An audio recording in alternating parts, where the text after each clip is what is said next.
Compte rendu du Conseil des ministres ordinaire du jeudi 9 septembre 2021.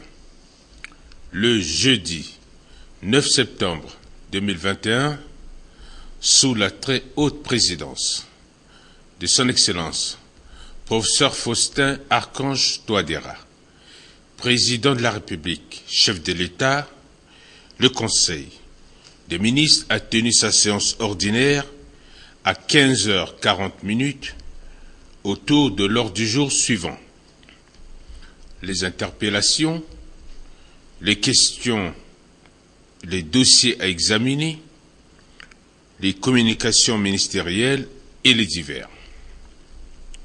Le ministre chargé du secrétariat général du gouvernement et des relations avec les institutions de la République a par la suite présenté la position des membres du gouvernement absents.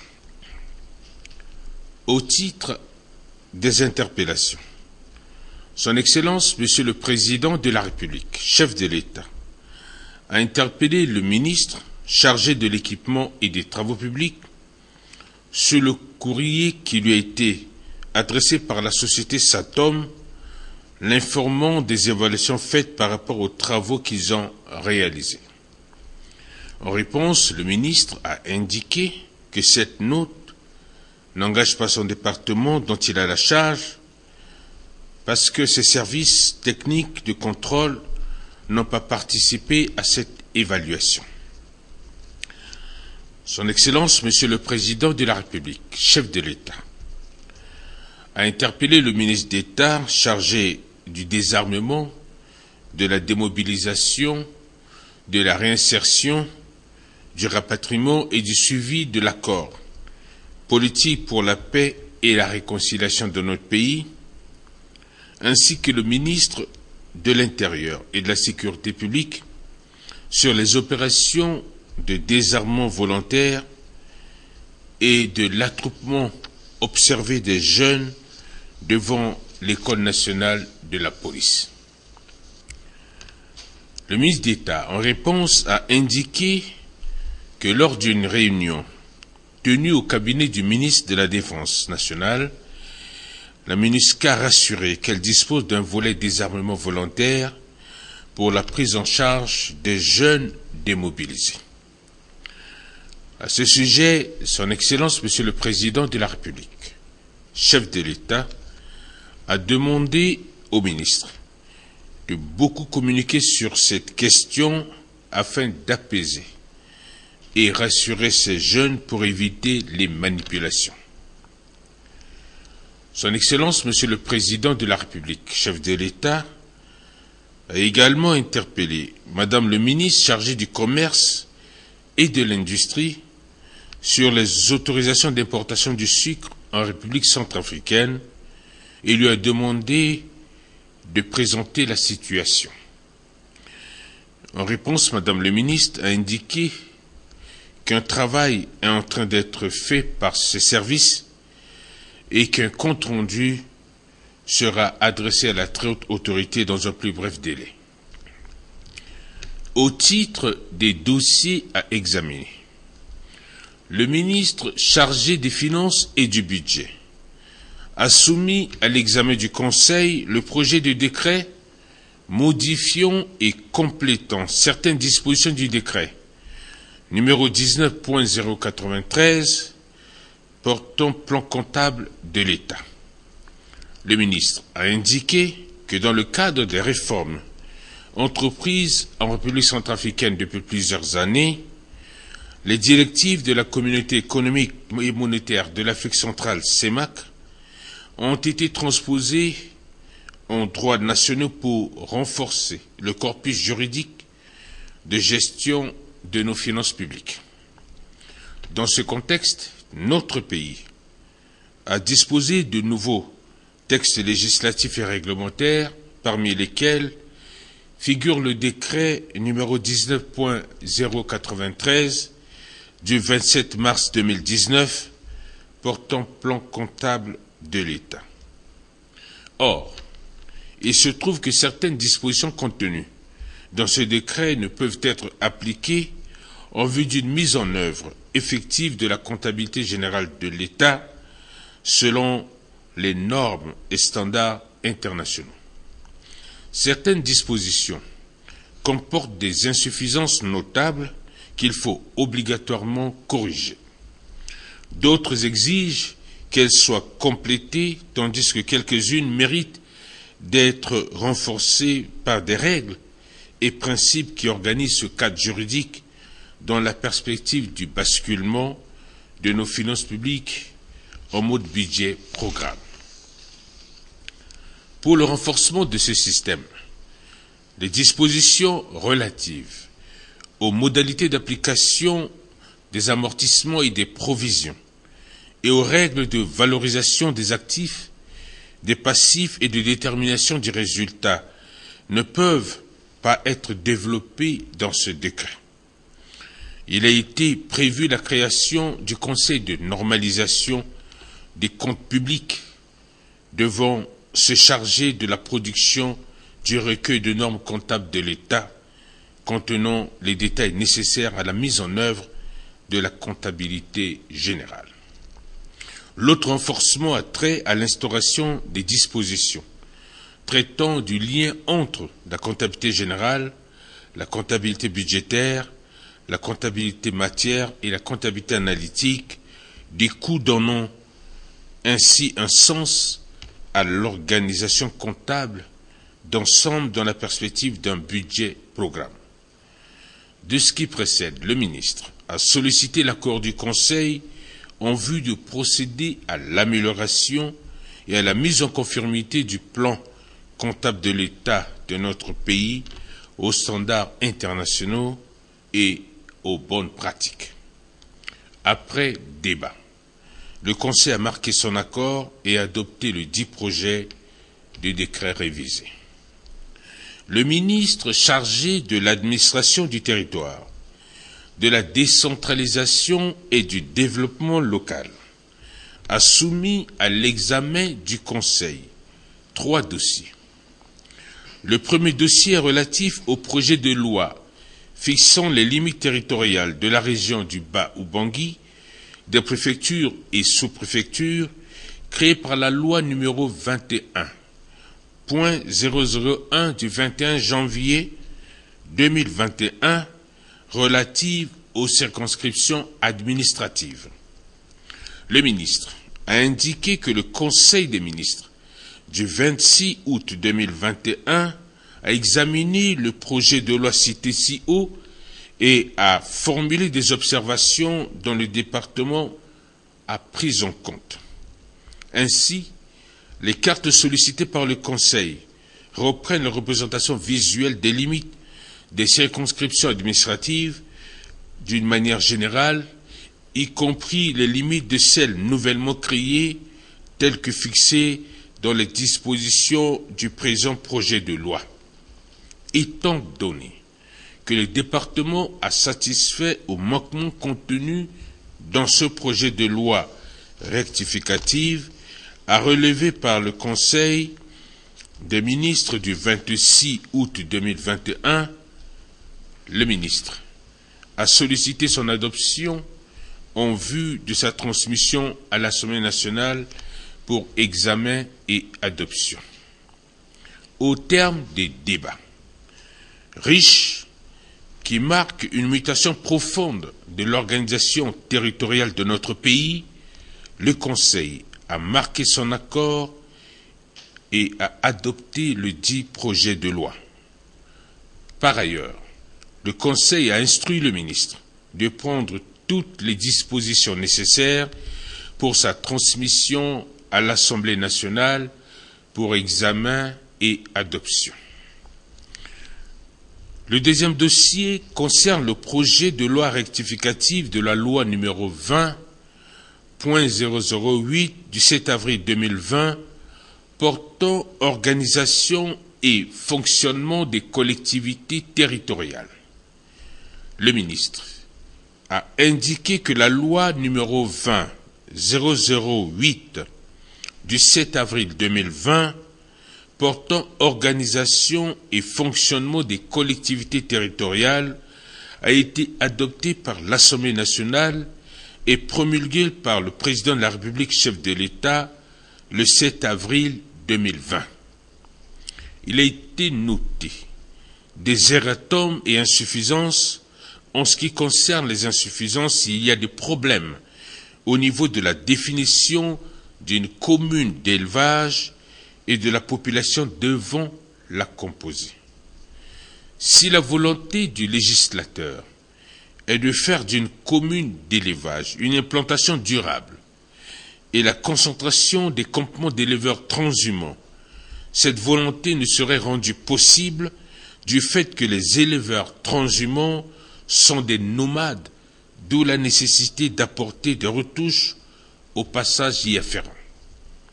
À l'approche des élections municipales attendues en 2022, l'attention du département vient d'être attirée sur les risques que ces insuffisances et la non-rectification de ces erreurs entraîneraient après la mise en place des organes élus, notamment les choix des maires et leurs adjoints, ainsi que les présidents des comités administratifs d'arrondissement.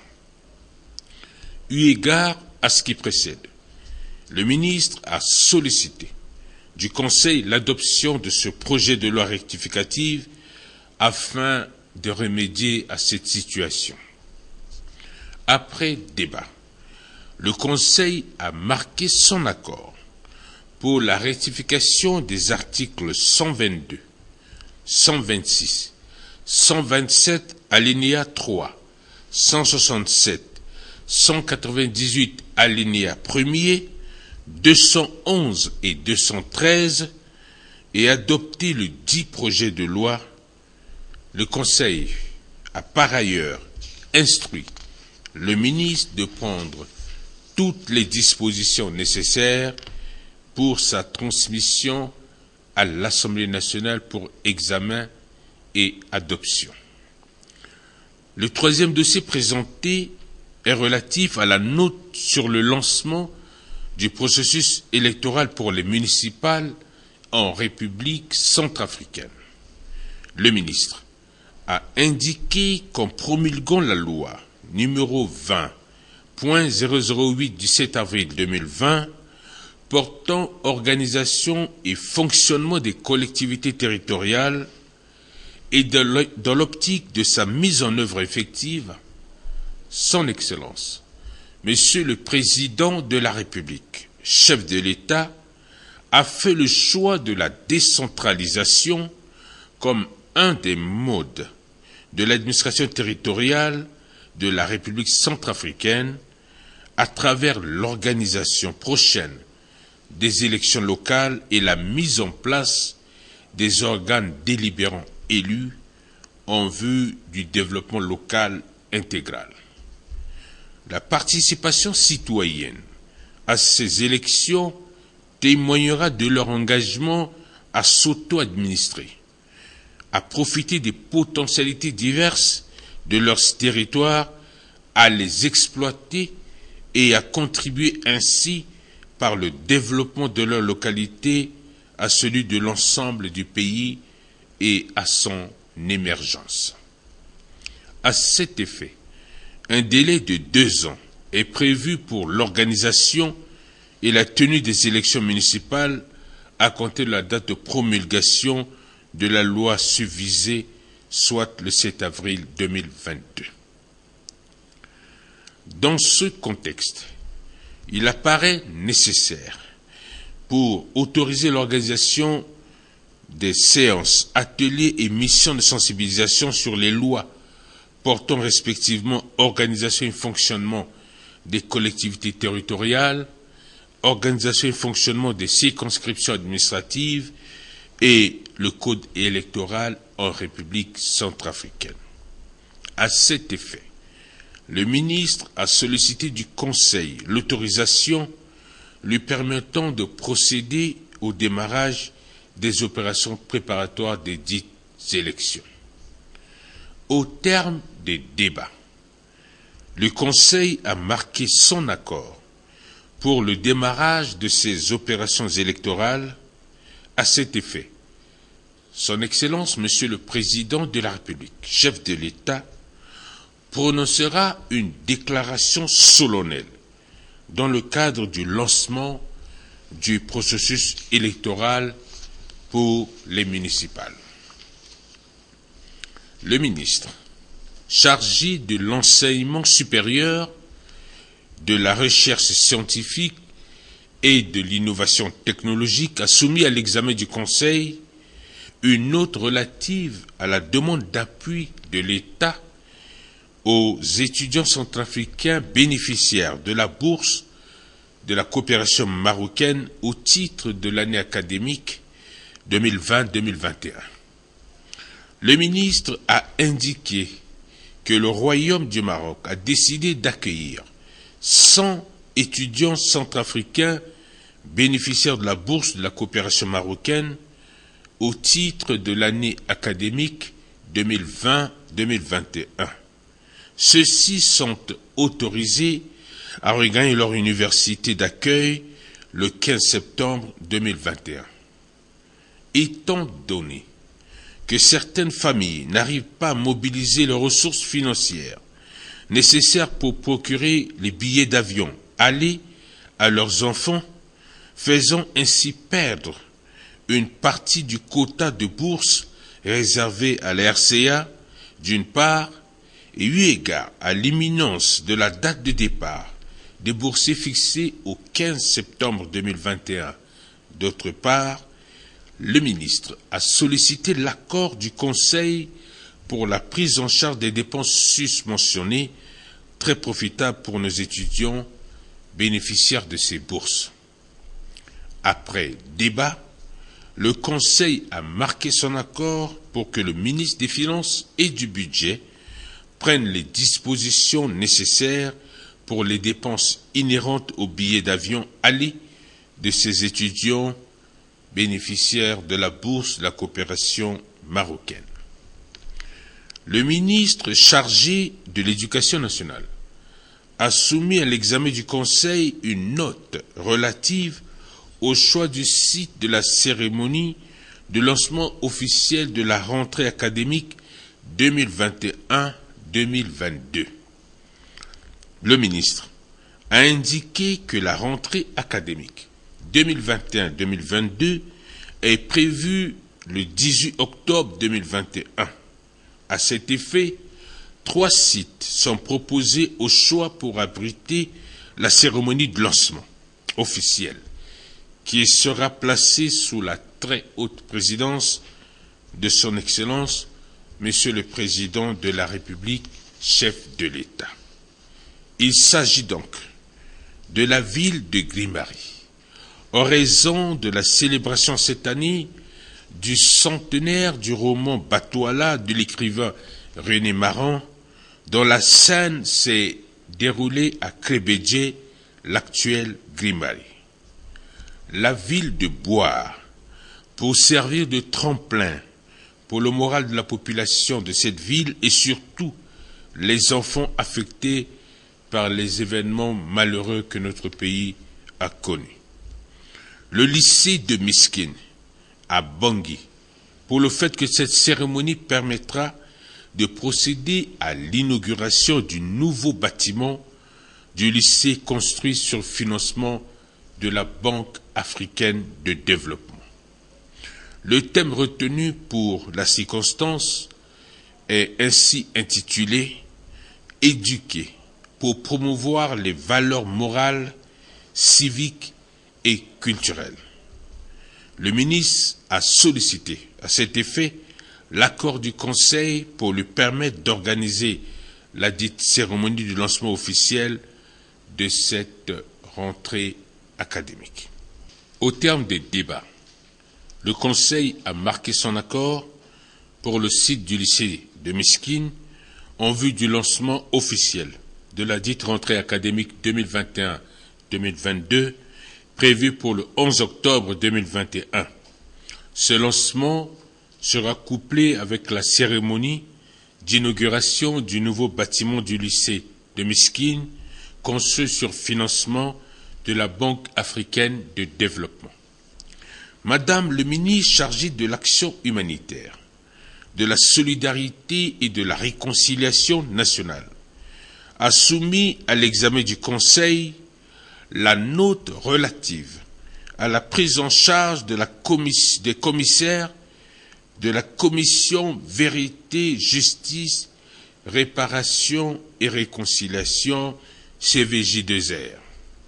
Le ministre a indiqué que la Commission Vérité, Justice, Réparation et Réconciliation CVJ2R a été créée le 7 avril 2020 par la loi numéro 20.009. Elle forme avec la Cour pénale spéciale de la République centrafricaine, CPSCA, les deux dispositifs de justice transitionnelle de notre pays.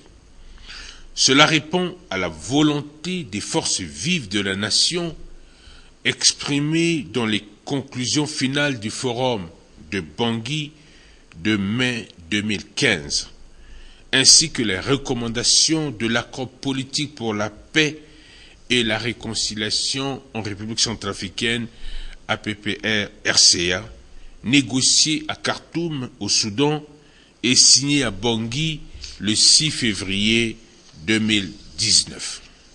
Ainsi, suite au décret numéro 20.435 de décembre 2020, entérinant la désignation des 11 membres de la CVJ2R et conformément à l'article 12 de la loi numéro 20.009 du 7 avril 2020 portant création, organisation et fonctionnement de ces dispositifs,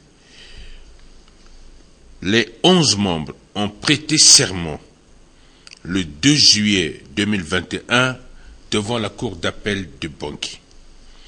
En prêtant serment, les 11 membres de la CVJ2R sont officiellement entrés en fonction et sont soumis aux obligations de l'article 13 de la loi numéro 20.009 du 7 avril 2020 portant création, organisation et fonctionnement de la Commission Vérité, Justice, Réparation, Réconciliation, qui stipule que les fonctions de commissaire sont incompatibles avec toute autre activité publique, privée ou politique de nature à influencer leur indépendance, leur honorabilité et leur dignité. De tout ce qui précède, il est indispensable de permettre aux 11 membres de la CVJRR de disposer des moyens leur permettant de subvenir à leurs besoins vitaux et personnels afin de pouvoir se prononcer exclusivement en toute indépendance à l'exercice de leur mandat. À cet effet, Madame le ministre a sollicité du Conseil la prise en charge des indemnités des 11 membres de la commission et du personnel administratif de la dite commission sur le budget de l'année en cours. Après débat, le Conseil a validé avec amendement le budget relatif à la prise en charge des commissaires de la Commission Vérité, Justice, Réparation, Réconciliation. Au titre de la communication ministérielle, le ministre de la Santé et de la Population a présenté au Conseil une note relative à l'état d'évolution de la pandémie du coronavirus en République centrafricaine. Le ministre a indiqué que dans le cadre de la lutte contre la propagation de cette pandémie, la situation épidémiologique dans notre pays, à la date du 8 septembre 2021, se présente comme suit. 64 537 personnes testées à ce jour, un nouveau cas confirmé de contamination, un cas asymptomatique sur 62 personnes testées. 11 328 cas cumulés confirmés dans 7166 cas symptomatiques et 4162 cas asymptomatiques depuis le début de la pandémie le 14 mars 2020. 11 125 patients guéris, 100 décès observés, dont 52 en milieu hospitalier et 48 en milieu extra-hospitalier.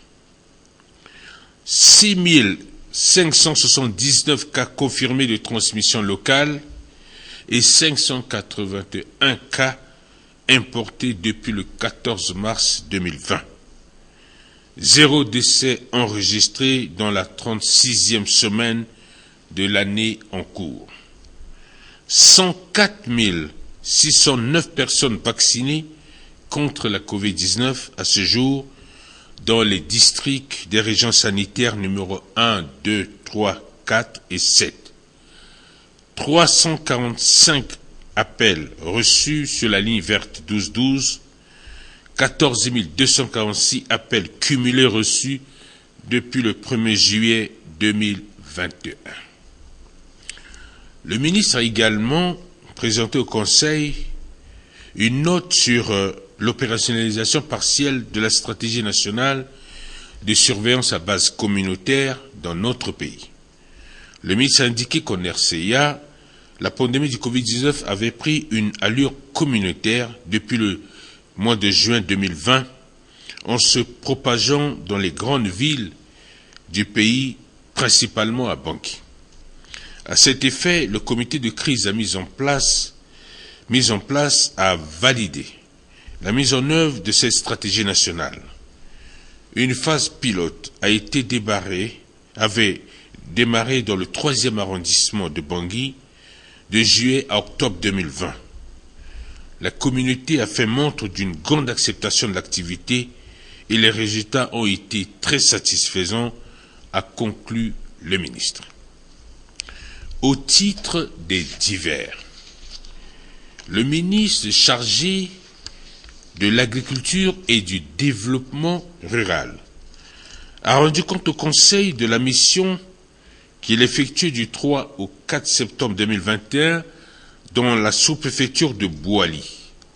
Cette mission s'inscrit dans le cadre de la mobilisation des acteurs locaux ainsi que de l'identification des sites pouvant abriter les cérémonies de la Journée mondiale de la femme rurale et de la Journée mondiale de l'alimentation prévues pour les 15 et 16 octobre 2021 dans la dite localité.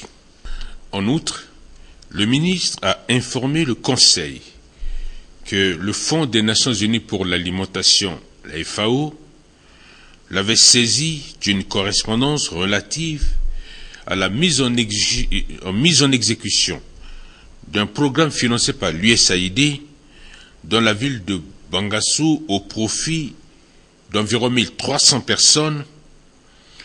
Malheureusement, une ONG était retenue pour ses activités, mais la liste des véritables bénéficiaires a été modifiée, ce qui a rendu difficile l'exécution du dit programme.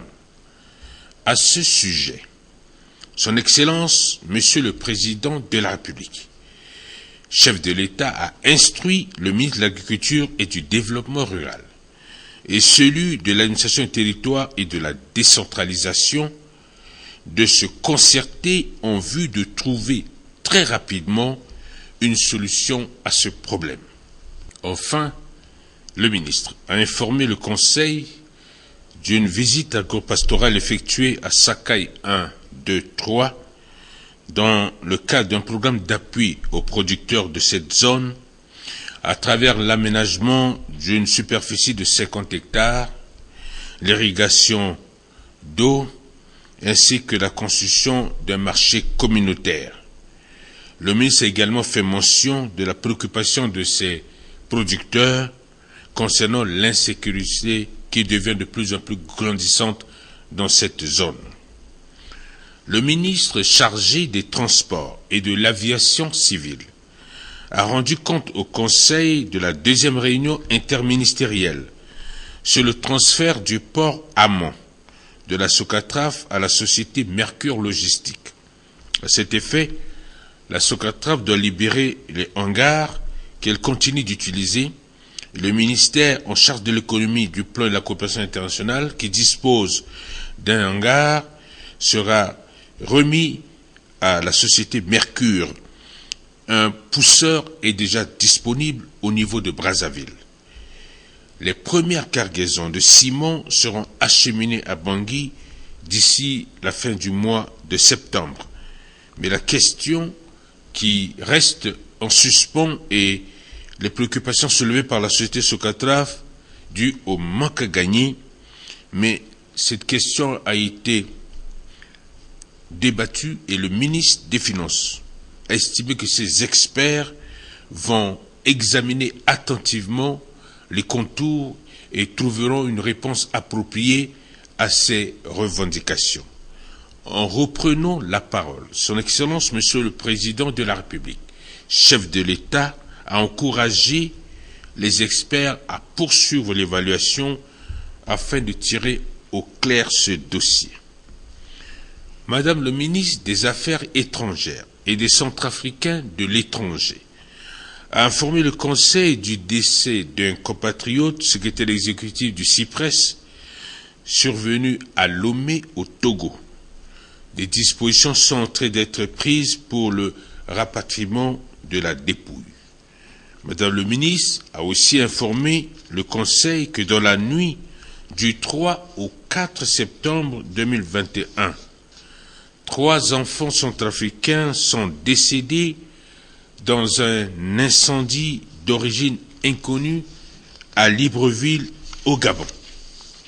Enfin, elle a informé le Conseil de la note reçue de l'ambassade de la République populaire de Chine à Bangui, faisant état de l'arrestation d'un compatriote pour des cas de trafic illicite. Des dispositions sont en train d'être prises pour son expulsion. L'ordre du jour étant épuisé, Son Excellence, Monsieur le Président de la République, chef de l'État, a levé la séance à 18 h. Fait à Bangui, le 10 septembre 2021, le ministre chargé du secrétariat général du gouvernement et des relations avec les institutions de la République, Maxime Balalou. Je vous remercie.